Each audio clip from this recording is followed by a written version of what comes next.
हमारे साथ मौजूद हैं पिलडाट के सरबरा अहमद बिलाल महबूब साहब।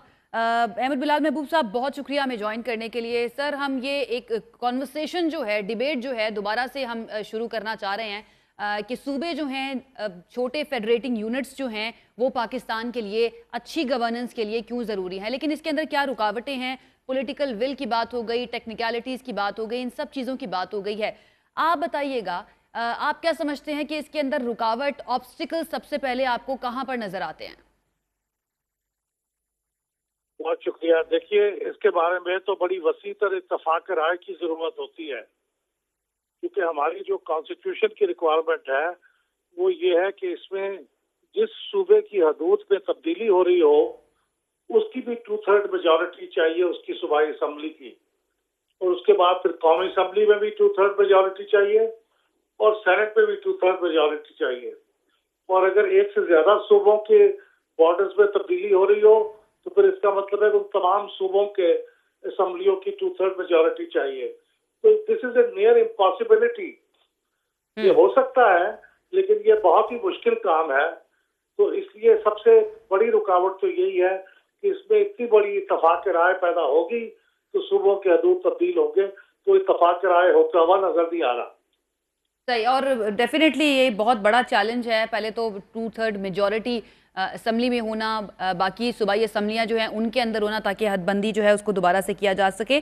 लेकिन लेट्स इमेजिन अगर ये हो जाता है, कंसेंसस पैदा हो जाता है, इत्तफाक राय पैदा हो जाता है, उसके बाद के चैलेंजेस जो हैं वो क्या होंगे? हमें कॉन्स्टिट्यूशन के अंदर किस तरह से तब्दीलियां करनी पड़ेंगी?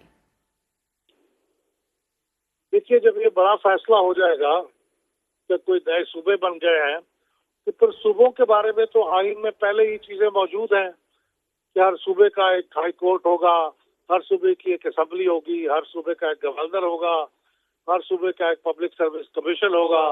ये सारी चीजें तो ऑलरेडी लेड डाउन है। ये बताइएगा सर, हम अपने इर्द गिर्द अगर देखें, अपने पड़ोसी ममालिक में देख लें या दीगर ममालिक की तरफ देखें, तो वहां पर आबादी कम लेकिन सूबे बहुत ज्यादा हैं और वो वेलफेयर स्टेट्स हैं। तो क्या ऐसा नहीं हो सकता कि वहां से हम एक मॉडल उठा लें और उसके ऊपर अमल दरामद करते हुए पाकिस्तान के अंदर भी चीजें जो है वो कहीं से तो शुरू करें, बेबी स्टेप्स तो हम लेना शुरू करें? इंडिया ने उनके 14 जब स्टेट्स होते थे जो अब 28 से ज्यादा हो गए हैं, तो उन्होंने एक कमीशन कायम किया था। उसने 2-3 साल काम किया था, स्टडी की थी, और उसके बाद उन्होंने फिर एक स्कीम पेश की थी कि हमारे मुल्क में इतने स्टेट्स होनी चाहिए और उसकी इकोनॉमी, उसकी सोशल, उसकी लैंग्विस्टिक, उसके जो तमाम मसाइल थे उनका जायजा लिया था। और फिर वो स्कीम जब पार्लियामेंट में आई थी, उस पर बहस हुई थी, पार्लियामेंट ने फिर नए मनसूबों पर सूबों की मंजूरी दी थी। तो अगर हमें कुछ काम इस तरह करना भी है तो पार्लियामेंट को चाहिए कि एक कमीशन कायम करे, वो तफसील के साथ इसका जायजा लेके अपनी तजावीज पेश करे और फिर पार्लियामेंट उसके ऊपर काम करे। लेकिन मुझे लगता है कि ये बड़ा मुश्किल काम है कि उसके ऊपर सूबों का इत्तफाक राय हो सके। सही, बड़ा मुश्किल काम है बेशक, और ये अभी नहीं, बहुत पुरानी बहस है जिसके ऊपर बार बार बात की जाती रही है, मुख्तलिफ हुकूमतें भी बात करती रही हैं। बहरहाल जो मुख्तलिफ सियासी पार्टियां हैं वो ये मुतालबा अपने सामने रखती हैं, कुछ लिसानी बुनियादों पर रखती हैं, कुछ सकाफती बुनियादों पर, आबादी के ऊपर भी बात की जाती है, फिर एरिया वाइज बात की जाती है। अगर हम मिसालें देखें, जिन लोगों ने नए सूबे बनाए, जिन ममालिक ने नए सूबे बनाए हैं, कौन से जो मॉडल है वो ज़्यादा कामयाब रहा है? क्योंकि लिसानी बुनियादों पर जब बात की जाती है तो ये एक बड़ी कंट्रोवर्शियल सी सिचुएशन बन जाती है। कहते हैं कि इंतज़ामी बुनियादों पर बनने चाहिए या पॉपुलेशन और एरिया वाइज बनने चाहिए। ज़्यादा कामयाबी जो है दीगर ममालिक को किस में हासिल हुई है? उस बारे में मैं कहूँगा कि इंडिया की मिसाल सबसे अच्छी है। एक तो हमारी तरह का मुल्क है और वहाँ पे सूबों की तादाद 2 गुना से ज्यादा हुई है और इसके बावजूद ये अमल जारी है। वहाँ पे नए सूबे बनाने का अमल हमारी निस्बत बहुत आसान है, हमारा तो बहुत मुश्किल है। तो इंडिया में जो नए सूबे बने हैं, नई स्टेट्स बनी हैं, वो बड़ी कामयाबी के साथ वो सिस्टम चल पड़ा है। वहाँ कहीं ऐसा नहीं हुआ कि नया सूबा बना हो और फिर वो नाकाम हो गया और उसको उन्होंने रोल बैक किया हो। तो मैं समझता हूँ कि इंडिया की मिसाल तो हमें सामने रखना चाहिए और वो मैं पहले भी बयान कर चुका हूँ कि उसमें पहले एक कमीशन डीप स्टडी करे, तजावीज मुरतब करे और पार्लियामेंट के सामने वो लेके आए। सही है। आखिरी सवाल सर आपसे मैं करना चाहूँगी, एक थिंक टैंक के सरबराह हैं आप।